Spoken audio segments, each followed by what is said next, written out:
Hello everyone, welcome to my channel learning in peace. चलिए आज की वीडियो शुरू करते हैं।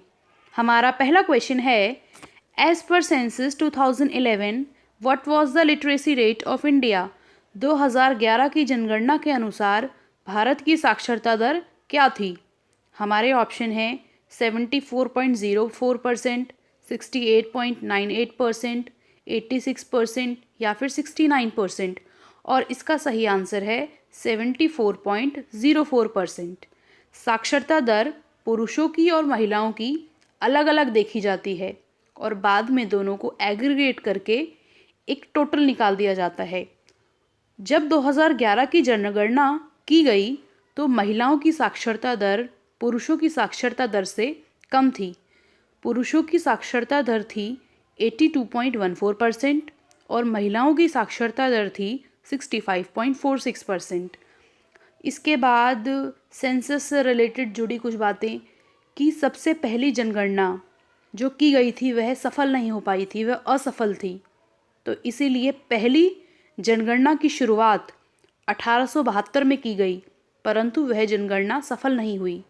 इसीलिए 1881 में लॉर्ड रिपन के द्वारा एक सक्सेसफुल सेंसस की शुरुआत की गई थी और 1881 में जो सेंसस किया गया वह सक्सेसफुल रहा। और पूरे भारत में देखा जाए तो सबसे ज़्यादा साक्षर राज्य लिटरेट स्टेट केरल है और पूरे भारत के राज्यों में सबसे कम महिलाओं का साक्षरता दर का जो रेट है वह हरियाणा में है। चलते हैं अपने अगले क्वेश्चन की तरफ। Question number 2, longest river in the peninsular India is. Peninsular India यानी कि प्रायद्वीपीय भारत। प्रायद्वीपीय भारत कौन सा भारत? जो 3 तरफ पानी से घिरा हुआ है। तो उसमें सबसे लंबी नदी कौन सी है? ताप्ती, गोदावरी, महानदी या फिर नर्मदा। और इसका सही आंसर है गोदावरी। गोदावरी का स्रोत क्या है? गोदावरी नदी का स्रोत त्र्यंबकेश्वर है और वह कहाँ पर स्थित है? वह महाराष्ट्र में स्थित है। इसके अलावा गोदावरी किन किन राज्यों से होकर गुजरती है? तो यह गुजरती है महाराष्ट्र से, तेलंगाना, आंध्र प्रदेश, ओडिशा और छत्तीसगढ़। इसकी सहायक नदियाँ कौन सी हैं? तो इसकी सहायक नदियों में से कुछ हैं मंजिरा, प्राणहिता और सबरी। इसको दूसरे नाम से भी पुकारा जाता है और वह है दक्षिण गंगा, गंगा ऑफ साउथ। और इसको गंगा नदी के बाद लंबाई के मामले में दूसरे स्थान पर रखा गया है। हमारा अगला क्वेश्चन है question number 3, edible part of बनाना। केले का खाने वाला हिस्सा, खाने वाला भाग कौन सा है?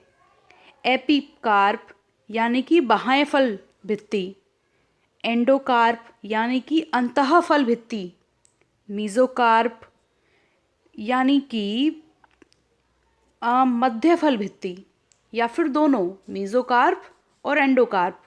और इसका सही आंसर है both endocarp and mesocarp. Endocarp का मतलब अंतःफल भित्ति और मीजोकार्प का मतलब मध्य फल भित्ति। देखिए, सब फलों में या सब्जियों में अलग अलग हिस्से होते हैं जो खाने योग्य होते हैं।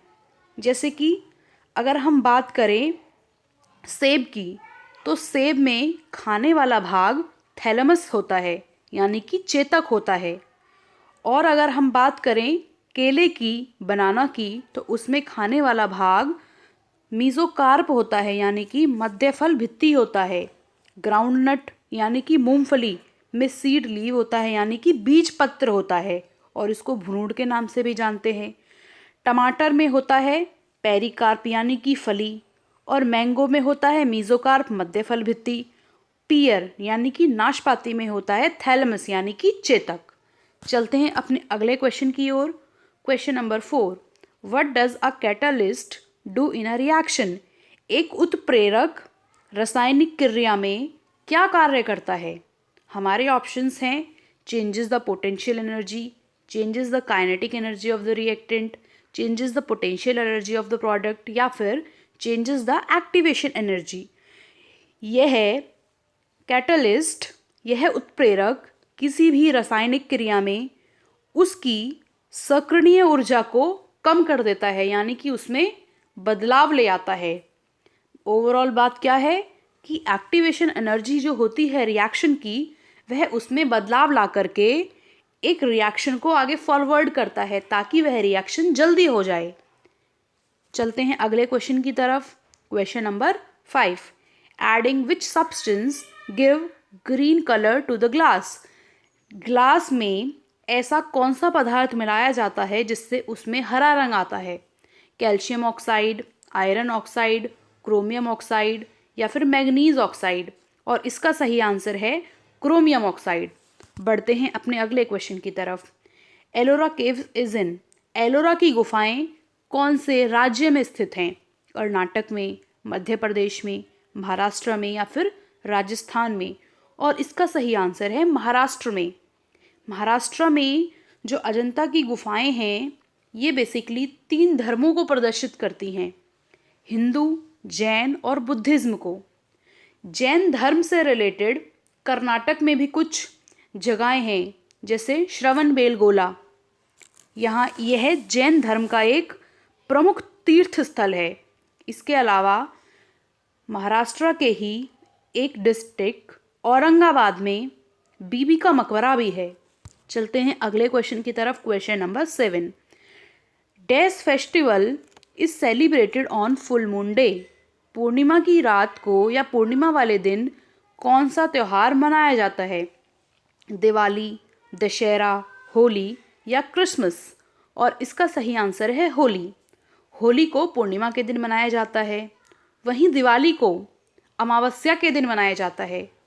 और दिवाली आती कौन से महीने में है? कार्तिक के कृष्ण पक्ष को आती है। कार्तिक महीने के कृष्ण पक्ष के दिन हम दिवाली मनाते हैं। और दशहरा हम अश्विन के 10वें दिन मनाते हैं। चलते हैं अगले क्वेश्चन की तरफ। Question number 8, Kobe Bryant is associated with which sport. Kobe Bryant का इनमें से किस खेल के साथ संबंध है? लॉन टेनिस, टेनिस, बास्केटबॉल या क्रिकेट। और इसका सही आंसर है बास्केटबॉल। कोबे ब्रायंट का हाल ही में एक फ्लाइट ट्रैवलिंग के दौरान दुर्घटना में इनकी डेथ हो गई, इसीलिए ये न्यूज़ में आए। और ये दुनिया के बहुत ही महान खिलाड़ियों में से एक खिलाड़ी थे और इनका देहांत हवाई यात्रा के दौरान हुआ।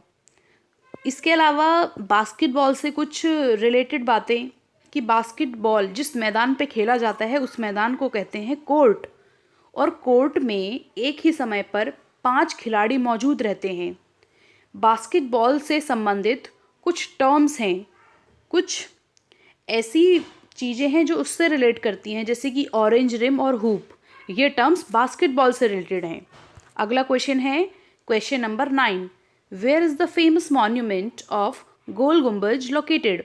गोल गुम्बज इमारत कौन से राज्य में स्थित है? उत्तर प्रदेश, महाराष्ट्र, कर्नाटक या मध्य प्रदेश। और इसका सही आंसर है कर्नाटका में।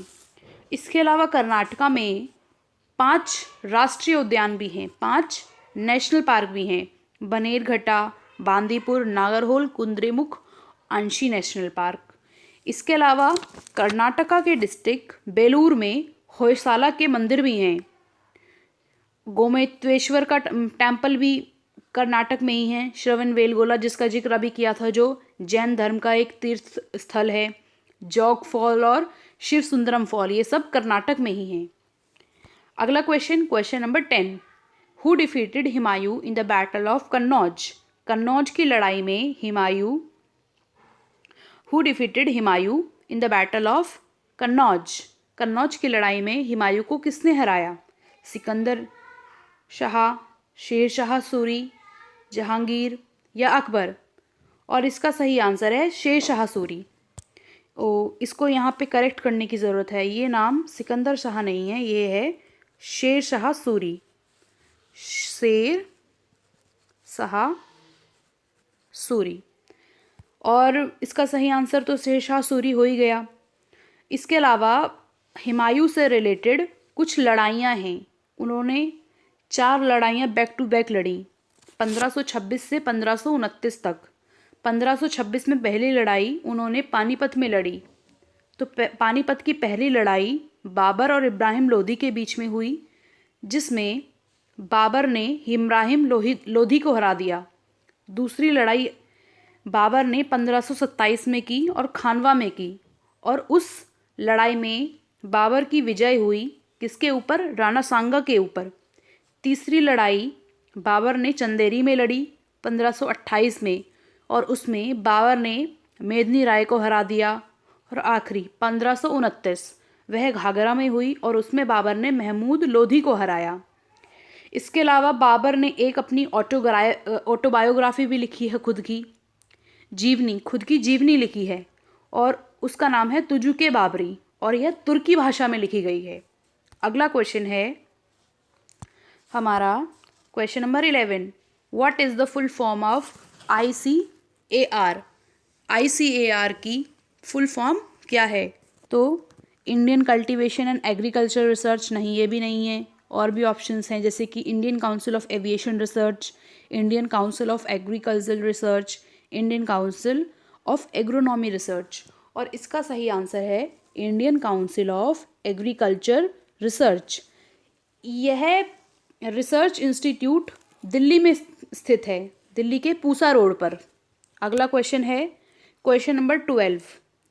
When is 0 hour held in parliament?